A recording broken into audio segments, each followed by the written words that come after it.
స్కూళ్లు మొదలయ్యాయి. అప్పుడప్పుడు వర్షాలు కూడా పలకరిస్తున్నాయి. ఈ సీజన్లో పిల్లలకు చాలా తేలికగా ఇన్ఫెక్షన్లు సోకుతూ ఉంటాయి. తరచుగా జలుబు, దగ్గు, వైరల్ జ్వరాలు వేధిస్తూ ఉంటాయి. ఇలాంటి సమయంలో పిల్లలు ఇన్ఫెక్షన్లు, సీజనల్ వ్యాధుల బారిన పడకుండా చూసుకోవడం చాలా ముఖ్యం. ఇందుకు తరచుగా చేతుల్ని శుభ్రం చేసుకోవటం ఒక మంచి పరిష్కారం అని చెబుతారు నిపుణులు. తరచూ చేతుల్ని శుభ్రం చేసుకునే అలవాటును నేర్పించడం ద్వారా పిల్లలకు ఇన్ఫెక్షన్ల ముప్పును ఎలా తప్పించవచ్చో ఇప్పుడు తెలుసుకుందాం.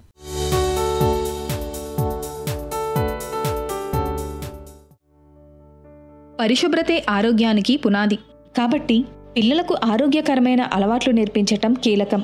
చేతులు క్రమం తప్పకుండా కడుక్కునే అలవాటు ఉన్న పిల్లల్లో డయేరియా వచ్చే ప్రమాదం 48% తగ్గిపోతుంది. 24% మంది పిల్లలు న్యూమోనియా బారిన పడకుండా ఉంటారట. ఇక ఆహారం తినే ముందు, టాయిలెట్ వాడిన తరువాత, ఆడుకున్నాక పిల్లలు తప్పనిసరిగా సబ్బు లేదా హ్యాండ్ వాష్తో కనీసం 20 సెకండ్లు చేతులు శుభ్రపరుచుకునేలా చూడాలి. తుమ్మేటప్పుడు, దగ్గేటప్పుడు రుమాల్ లాంటివి అడ్డు పెట్టుకోవడాన్ని నేర్పించాలి.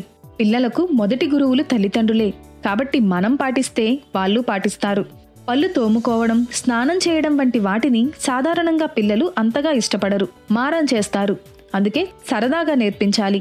రంగురంగుల చైల్డ్ ఫ్రెండ్లీ సబ్బులు, టూత్ బ్రష్లు, రుమాళ్లను ఇచ్చి వాడుకోమనాలి. హైజీన్ పద్ధతులను పాటలు పాడుతూ, గేమ్స్ ఆడుతూ నేర్చుకునేలా చూడాలి. మంచి అలవాట్ల ప్రాముఖ్యతను వాళ్ళ వయసుకు తగ్గ పుస్తకాలు, వీడియోలు, కథల ద్వారా చెప్పారంటే తేలికగా గుర్తుంచుకుంటారు. పిల్లలు స్కూలుకి వెళ్తున్నప్పుడు, బస్సులు, ఆటోల వంటి వాహనాల్లో ప్రయాణిస్తున్నప్పుడు చేతులు, కాళ్ళు, చర్మం ఇలా ఎక్కడ చేరిన క్రిములైనా నోటి ద్వారా శరీరంలోకి వెళ్ళొచ్చు.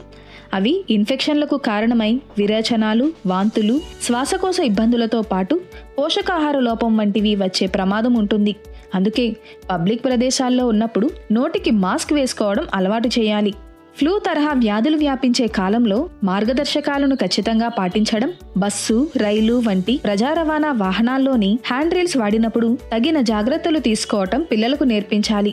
మొదట్లో కాస్త పర్యవేక్షిస్తే చాలు, నెమ్మదిగా అలవాటుగా మార్చుకుంటారు. పిల్లలకు కేవలం పరిశుభ్రతే కాదు, మంచి ఆహారపు అలవాట్లను కూడా నేర్పించాలి. సమతులాహారం తీసుకోవడం, బాగా నిద్రపోవడం, చిన్న చిన్న వ్యాయామాలు చేయడం వంటివన్నీ వాళ్లకు చెప్పాలి. అప్పుడే పిల్లల్లో రోగనిరోధక శక్తి పెరిగి ఆరోగ్యంగా ఉంటారు.